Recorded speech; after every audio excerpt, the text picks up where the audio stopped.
চাঁদপুর শহরে ডাকাতিয়া নদীর তীরে রয়েছে অস্থায়ী অসংখ্য বেদে পল্লী। সারাদিন নদীতে মাছ ধরা, শহরে হেঁটে মাছ বিক্রি, তাবিজ বিক্রি বা শিঙ্গে দিয়ে দাঁতের পোকা বের করার মতো কাজে কখনো কিংবা ক্ষুদ্র ব্যবসায় যুক্ত থাকতে দেখা যায় বেদপল্লীর মানুষজনকে। দারিদ্র্য এবং সংগ্রামের মাঝেও তারা জীবনে আনন্দ খুঁজে পান। প্রতিদিন ভোর হলে বেদে পল্লীর মানুষগুলো মেঘনা ও ডাকাতিয়া নদীতে মাছ ধরার কাজে নেমে পড়ে। কেউ কেউ ফেরি করে বিক্রি করেন হরেক রকমের পণ্য, কেউ বা এই বয়স্ক খালাটির মতো তাবিজ কবচ বিক্রির জন্য বের হয়ে যায়।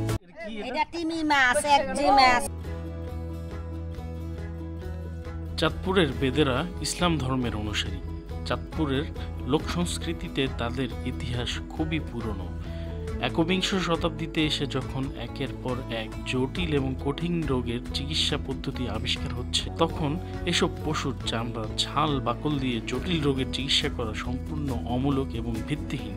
নিলে সম্পূর্ণ বিশ্বাসের উপর নিতে হবে, লাভ ক্ষতির জামানত সম্পূর্ণই আপনার। খালা যেন সেই কথাটিই বলল। বিলুপ্ত প্রায় পেশাটি টিকে থাকুক সেই কামনাই করি, কেননা তাদের চাহিদা খুবই কম। দুটো চাল, হয়তো কিছু পয়সা হলেই তাদের চলে যায়।